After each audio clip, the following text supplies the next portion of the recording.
Et c'est donc la raison pour laquelle, en couple notamment, je parle du couple parce que souvent c'est ça le problème, oui mon mari il est insensible, ma femme elle est superficielle, c'est pour ça qu'en réalité dans votre couple, ça ne sert à rien, un, de vouloir changer l'autre, et deux, de fustiger l'autre en disant oui, tu ne penses pas comme moi, tu nanana, en gros vous reprochez à l'autre de ne pas penser comme vous, il ne peut pas penser comme vous.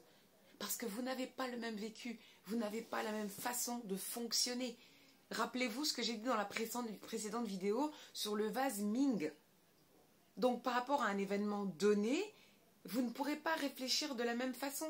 Quand vous êtes dans la belle famille et que vous cassez les pieds à votre mari à cause de votre belle-mère, c'est très difficile pour lui de vous écouter. Parce que son implication émotionnelle, elle est d'abord pour sa maman, chérie, et ensuite elle est pour vous, et il a le cul entre deux chaises.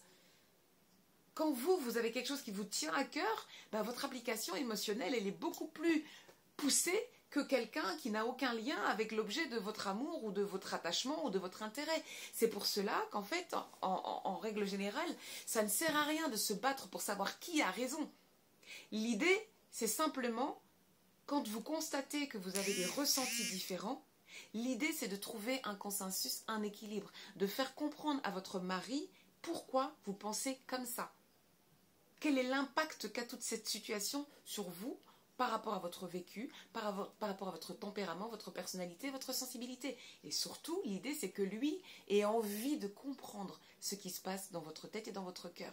Et vice-versa. Quand votre mari est énervé, qu'il ne parle pas, qu'il boude, qu'il crie, qu'il insulte, qu'il claque la porte, qu'il rentre tard, qu'il est muet devant une scène alors que vous êtes là, vous gérez, etc. Lui, on dirait qu'il est privé de toutes ses facultés. Ne l'enfoncez pas. Et messieurs, c'est pareil, quand vous voyez que votre femme n'a pas la réaction que vous attendez, ne l'enfoncez pas. Vous n'êtes pas dans la tête l'un de l'autre, vous n'avez pas le même disque dur, vous n'avez pas le même codage. Donc, c'est important, sinon on ne se met pas en couple. C'est pareil pour les gens qui ont des qualités ou des défauts qui s'opposent.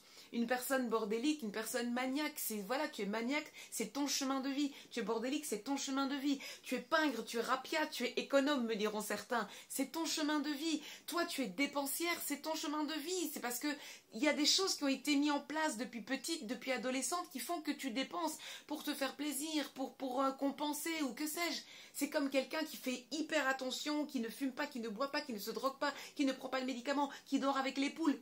Oui, être dans le contrôle, il a besoin de ça. Une autre qui boit, qui fume, qui pète, qui n'a aucune hygiène de vie, c'est pareil, chacun a son histoire.